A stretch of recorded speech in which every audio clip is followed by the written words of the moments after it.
Ladies and gents, welcome back. As the economy dwindles here in Canada, many people are turning to food banks to sustain themselves and get through these hard times. Now, many people have, of course, taken advantage of these programs, and I have my own story I'll share with you later in the video. But in this video, we're going to be talking about people who ought not to actually be using the food banks, and, well, let's get into it. Now, many immigrants are shown in YouTube, and this is pointed out by John Carter on Twitter. And these are, and it's not just normal immigrants. I mean, we hear about stories about people crossing at Roxham Road and things like that. And, you know, we're talking about people who are hard up, and whether or not they should be coming into Canada as refuge, or whether we're able to take them, is another story. This is no international students. These are people who came over, who are, you know, set to have their own expenses, have the ability to pay their way here in Canada while they come here as students to study in our universities. Now they're sharing on YouTube and social media how you can go and collect free food from the food banks. Now, it doesn't take a big search to look on YouTube, and you just type in free food in Canada, how to get free food in Canada, and you'll see lots of videos like this of people who are boasting about how they got free food as students. And this is the main crux of the story. You know, some people are hard up, and it's difficult for people when they first come over. Perhaps they may need to take advantage of these charities, and that's fine, but we're talking about people who ought not to be digging into this. Now, the fact checks on this tweet, of course, people coming in with their fact checks. Under the current immigration rules, international students, as depicted in the videos, can only work up to 20 hours a week. But this is negating the fact that, while immigrants are people who are coming over as international students,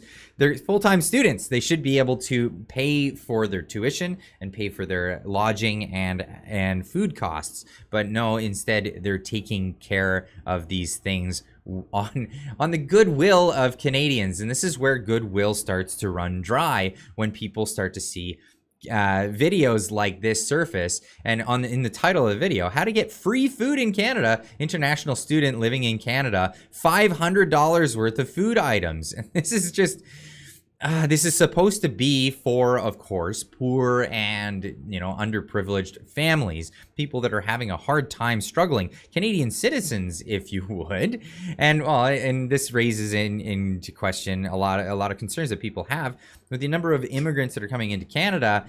Are we able to take care of them? I mean, we're supposed to be inviting people to come in to help with the economy, and this doesn't seem to be the case. We keep getting told that immigration is our strength and it'll strengthen the economy. But if they're using social safety nets, well, that's not strengthening our economy. Now, is it? Free food in Canada, this one bolsters for students, specifically for students. And of course, again, for international students, a food hamper unboxing, says the video here. Again, free groceries in Canada, free. These aren't things that are free, especially for international students that are coming to, you know, use our educational facilities that, you know, other Canadians would love to go to, and are, you know, priced out of it, or you know, left out because they didn't reach the academic status to get in. But now we have people doing this. Now, again, free food, how to get free items in Canada. And this isn't new, actually. These videos are not actually new videos, all of them. Some of them are newer, but this one dates back to all the way to 2 years ago. So this has been a trend ongoing in Canada. Now, Harrison Faulkner of True North, he had a question for Pierre Poilievre when in the past few days here. I believe this was yesterday, asking Pierre if he would adopt similar housing strategy utilized by the government in the 1970s, where they wanted to build more houses to house people because there was a housing crisis, but they also shut the doors. Well, not completely shut the doors, but they limited the number of immigrants being brought into Canada. Now, in the current strategy, the big crux of this one that's not being talked about is the reason why the strategy is to bring so many immigrants in is because we're running into a social security problem or a social insurance crisis here in Canada where, well, essentially, we're not going to be able to pay the pensioners that have been paying into this for so long. And with so many more set to retire, we're going to have a serious problem on our hands. The government didn't save that money that went into the Canadian pension plan. No, they spent it immediately. And now there's an unfunded liability of money that is supposed to be paying for this. So, you know, the politicians don't want to slow down immigration because those are new taxpayers. Those are new people that would come in and pay the taxes to pay for the rising costs of, well, social security, social insurance here in Canada for all of these retirees. And they don't want to be left on the hook for that. So immigration is the way to get through this. But here's Pierre Poilievre's answer to the question. Harrison Faulkner, True North. Yes. In the 1970s, the Canadian government was able to solve the housing crisis by lowering immigration and building more homes. So far, you've refused to commit to cutting immigration targets, but would a Poilievre government adopt the same strategy that worked so well in the 70s to build more homes? To build more homes, absolutely. In fact, in 1972, we built more houses than we built last year. Think about that. 50 years ago, we built more homes than we did last year. So let's do the math. In 1972, Canada's population was 2.2 million people. Sorry, excuse me, 22 million people. 22 million Canadians. We built 250,000 homes. Last year, our population was 39 million people, and we built 219,000 homes. So with nearly double the population, we're building fewer houses. And CMHC expects that we will build, this year, we're going to build 32% fewer homes. Why is this? Because Trudeau keeps shoveling billions of dollars into local government gatekeepers, municipal level, who block construction. We have the second slowest building permits of any country in the OECD. The cost of development charges has gone up 900% in some municipalities.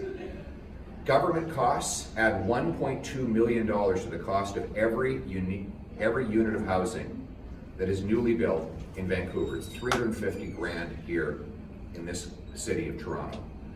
We cannot afford to give more money to the same municipal gatekeepers who block housing construction. And that's why my common sense plan is to require cities permit 15% more home building per year, or I will pull back their federal grants. Those that beat the 15% target will get a building bonus. I'll require every federally funded transit station, have high-density apartments around and even on top. I'll sell off 6,000 federal buildings and thousands of acres of federal lands to build, build, build. We will remove the gatekeepers and we will build homes that our working class people can once again afford, just like they could afford 8 years ago. Yeah, so this he goes into talk about essentially we need to build more homes, and this is true. We do need to build more homes, and well, that's actually slowing down. Here's an article from True North saying 22% of home builders say they're canceling projects. Why? Because of the failing economy.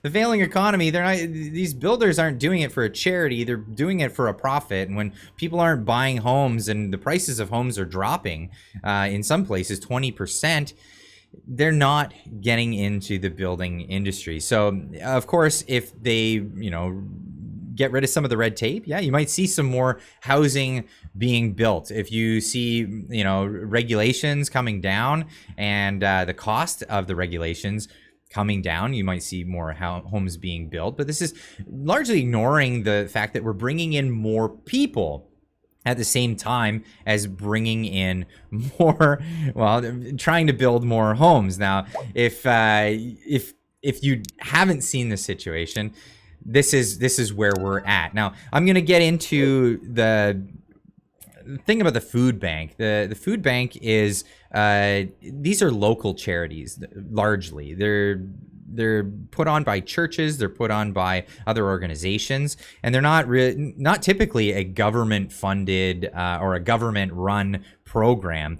Now, in my own experience, I have had to use the food bank in the past, and it wasn't it wasn't because I just wanted to have some food and didn't want to pay for it. I actually was in a situation where my wife and I, at the time, we were living in Japan, and there was a giant earthquake that took place in Japan, and we had to leave. Our family was told us we had to get back to Canada, and well, we were put into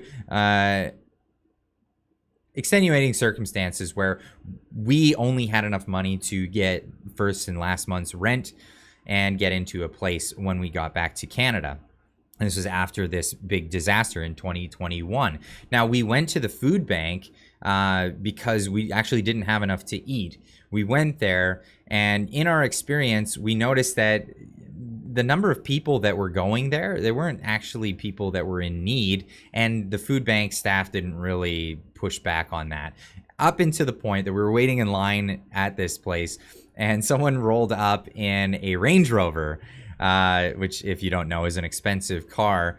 And they skipped the queue to go in and get a bunch of free food. So we were quite disappointed at the time at this behavior for the food bank. So what we did is, as soon as we had enough money, we gave back everything that we had taken from the food bank, and we put it right back into the food bank, returning all the items that we had taken in the time that we needed it. But then we decided we're not going to give to that sort of charity. We'll give to other charities as another thing. Now, this isn't the behavior of every food bank, so I wouldn't recommend people don't give to food banks. It was just that particular one.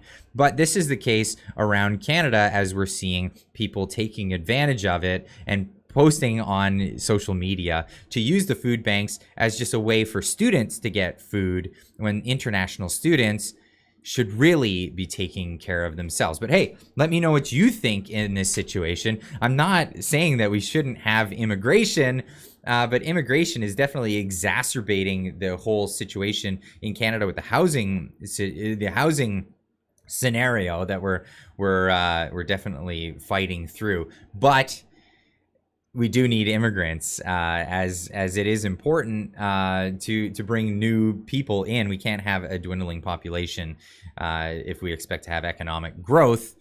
Nonetheless, politicians are using this as an excuse to keep the tax base high. Now, let me know what you think in the comments down below, because this is a discussion on this channel. It's not always one way. Hey, this is the way it is. Minds can be changed, and this is where we are in Canada, where some minds do need to be changed. So leave a comment in the comment section down below, and let me know what you think of all of this, and we'll see you in the next one. Keep on trucking.